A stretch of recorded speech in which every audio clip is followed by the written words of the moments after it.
राहुल एक मॉडर्न जमाने का लड़का जिसकी सोच थी कि समाज में फैलने वाली दहेज प्रथा को समाप्त किया जाए। फिर वो इसी राह पर चलते हुए जब उसकी शादी होती है तो शादी में दहेज के रूप में 1 रुपया भी नहीं लेता।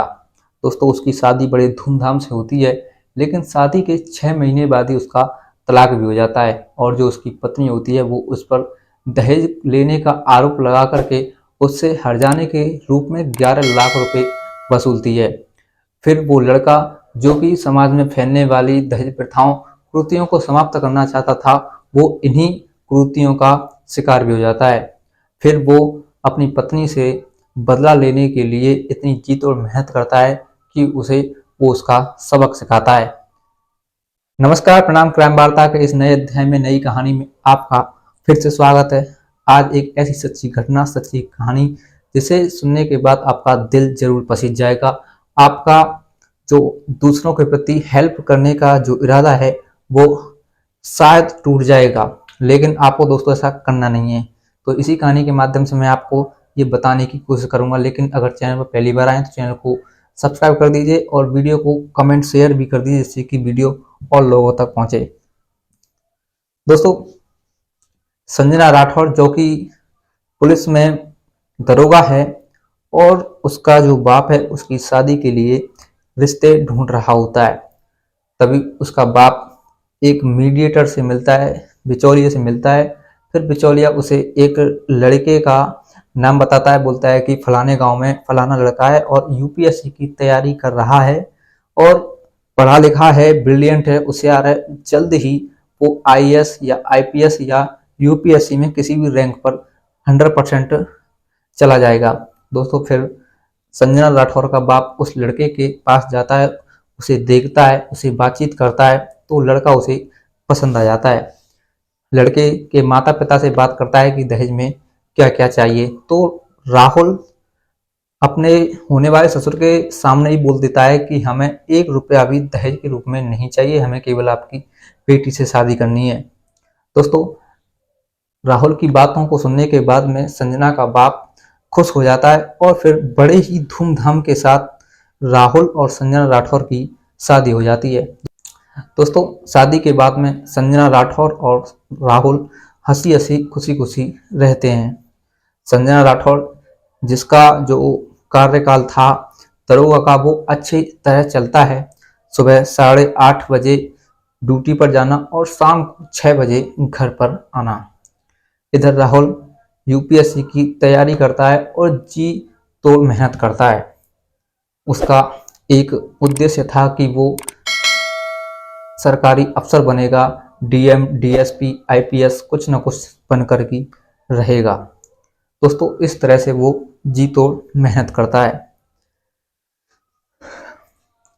क्या होता है कि उन दोनों की शादी को 3 महीने का वक्त हो जाता है।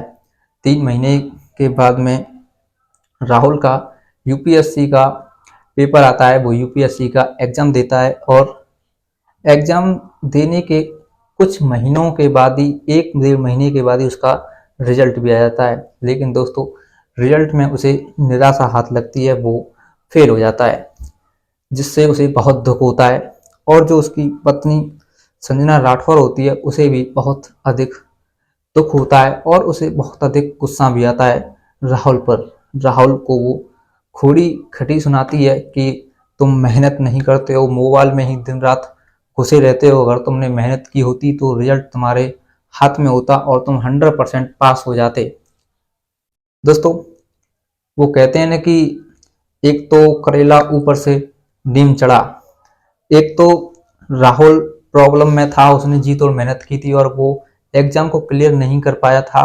और ऊपर से उसकी जो पत्नी होती है उस पर वो उसे बदनाम करने की कोशिश करती है कि तुमने पढ़ाई नहीं की, ये नहीं किया, अगर तुमने पढ़ाई की होती तो तुम पास हो जाते। मतलब डिप्रेशन में और डिप्रेशन देने की कोशिश करती है।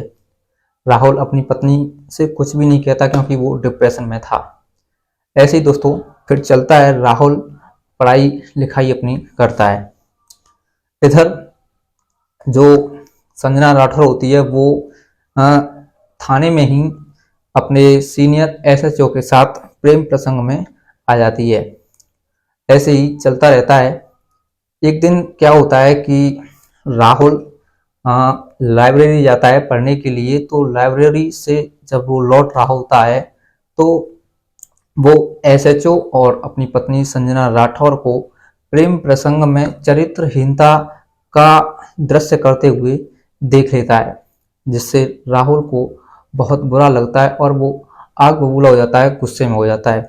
वो अपने घर पहुंचता है और जब उसकी पत्नी संजना राठौर घर आती है तो उससे ये सब इसके बारे में पूछने लगता है। तो संजना राठौर उससे कहती है कि तुम मेरा पीछा करते हो, मैं तुम पर केस करूंगी, तुम अपनी पत्नी का ऐसा पीछा पीछा क्यों कर सकते हो, पीछा नहीं कर सकते हो, मैं तुम्हें ऐसे ऐसे करके।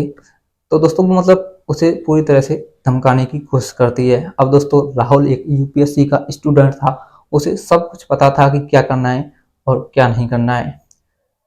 वो अपनी पत्नी से कहता है कि तुम ऐसा क्यों करती हो। तो संजना राठौर उसे समझाती है कि तुम्हें को शायद कोई गलतफहमी हुई है, मैं वो सब नहीं कर रही थी जो तुम कुछ समझ रहे हो। दोस्तों इसके बाद में बात को टाल दिया जाता है। अब ऐसे ही और दिन हो जाते हैं और ऐसे ही जब और दिन गुजर जाते हैं तो राहुल एक दिन लाइब्रेरी से घर रात के लगभग 8-9 बजे पहुंचता है। तो वो अपनी पत्नी से खाना खाने के लिए मांगता है। तो उसकी पत्नी बोलती है कि काम के न काज के दुश्मन अनाज के, एक तो मैं ड्यूटी से हार थक कर के घर आती हूँ और तुम्हारे लिए खाना बनाती हूँ, अब मैं ऊपर से तुम्हारे खाने को तुम्हारे सामने परोसूं। दोस्तों इस बात से राहुल अपसेट हो जाता है, उसे बहुत ही दुख होता है। वो फिर उसकी नौकरी नहीं लग रही थी तो वो बहुत दुखी था। तो वो अपनी पत्नी के पास जाता है और उससे कहता है कि तुम्हारी हिम्मत कैसे हुई मेरे से ये सब बोलने की, आखिरकार तुम मेरी पत्नी हो और मैं जो चाहूंगा वो तुम्हें करना पड़ेगा। तो संजना राठौर भी उससे कहती है कि मैं तुम्हारी पत्नी हूं, ना कि तुम्हारी नौकरानी, अगर तुम्हें मुझे अपने साथ रखना है तो रखो, वरना तुम मेरी जिंदगी से दफा हो जाओ। दोस्तों इस बात को सुनने के बाद में राहुल को बहुत बड़ा धक्का लगता है और फिर वो आग बबूला होने के बाद अपनी पत्नी से कहता है कि ठीक है, अगर तुम चाहती हो कि तुम मेरे साथ खुश नहीं हो तो तुम मुझसे अलग हो सकती हो। दोस्तों इसके बाद में उन दोनों में तलाक की बातचीत होने लगती है। अब तलाक की जब बातचीत होती है तो संजना राठौर अपने घर चले जाती है और राहुल अपने घर पर अकेला रहता है। संजना तलाक का केस डाल देती है और उस केस में वकील को कहती है कि राहुल ने हमसे दहेज में ये सामान लिया है, सोने की घड़ी ली है, सोने की अंगूठी ली है, लगभग उसने 8-9 लाख रुपए हमसे दहेज के रूप में लिए हैं। दोस्तों केस जब चलता है अदालत में और जब बात निकल कर आती है कि राहुल ने दहेज लिया है तो राहुल अंदर से पूरी तरह से टूट जाता है। दोस्तों जो व्यक्ति दहेज के खिलाफ था, दहेज के सख्त खिलाफ था, आज उसी दहेज के चक्कर में फंस जाता है। फिर दोस्तों यूपीएससी का स्टूडेंट तो था ही, उसे सब कुछ पता था, लेकिन अपनी पत्नी के सामने वो नतमस्तक था। वो अपनी पत्नी को कुछ कह भी नहीं सकता था और वो चाहता था कि वो अपनी पत्नी को अपनी सफलता से ही गलत फहमियों के मायाजाल से बाहर निकालेगा। दोस्तों इसके बाद में जो राहुल होता है वो अदालत की सारी शर्तों को मानते हुए उसे हर्जाने के रूप में 11 लाख रुपए वसूलने पड़ते हैं, यानी कि 11 लाख रुपए तलाक के साथ साथ अपनी पत्नी को देने पड़ते हैं। दोस्तों इस प्रकार से दोनों अलग हो जाते हैं, लेकिन राहुल के मन में ऐसी आग लगती है कि वो इसके बाद में पढ़ाई पर फोकस करता है और अपनी उस पढ़ाई से उस मुकाम को हासिल करने की सोचता है कि चाहे कुछ भी हो जाए वो अपनी पत्नी से बदला लेकर के रहेगा। यानी कि दोस्तों वो अपने आप को समझाता है कि ये तेरे लिए डू और डाई है, कर या मर। तो दोस्तों बस वो इसी जी जान से, इसी मेहनत से पढ़ाई करता है और बीपीएससी का जब एग्जाम आता है तो उस एग्जाम को एक ही बार में क्लियर कर देता है, पार कर लेता है। फिर वो एक डीएसपी नाम की पद को हासिल कर लेता है। दोस्तों डीएसपी बन जाता है और डीएसपी बनने के 1 महीने के बाद ही वो अपनी पत्नी के पास जाता है और उससे कहता है कि तैयार रहना संजना राठौर, मैं आ रहा हूं तुमसे अदालत में मिलने। दोस्तों बस इतना कह करके जो डीएसपी साहब होते हैं राहुल, वो अपने घर चला आता है और फिर पुलिस थाने में जाता है। पुलिस थाने में जैसे ही जाता है तो सभी पुलिस थाने के कर्मचारी, थानेदार, एसएचओ सभी उसे सलाम ठोकते हैं। जब वो अपनी पत्नी के खिलाफ एफआईआर लिखाता है तो सभी थाने के प्रभारी उसके सामने उसकी आंखों में देखते हैं कि एक शख्स अपनी पत्नी के खिलाफ ऐसे रिपोर्ट क्यों लिखवा रहा है। दोस्तों वो उस रिपोर्ट में लिखवाता है कि उसकी पत्नी ने उस पर आरोप लगा करके उससे तलाक लिया था और वो आरोप झूठा था। दोस्तों इसके बाद में पुलिस जब एफआईआर लिख लेती है और तहकीकात करती है तो तहकीकात फिर करते करते उसे एक गवाह मिलता है और वो गवाह होता है मीडिएटर, वो बिचौलिया जिसने राहुल और संजना राठौर की शादी कराई थी और जिसे सब कुछ मालूम था कि 1 रुपया भी दहेज के रूप में नहीं लिया गया है। दोस्तों केस अदालत में चला जाता है और अदालत में ये साफ साफ हो जाता है कि राहुल ने 1 रुपया भी दहेज में नहीं लिया। दोस्तों संजना राठौर अदालत के सामने शर्मसार हो जाती है और उसकी नाक कट जाती है, उसकी गर्दन झुक जाती है। दोस्तों अदालत उसे नौकरी के पद से हटा देती है और उसकी वर्दी को छीन लेती है।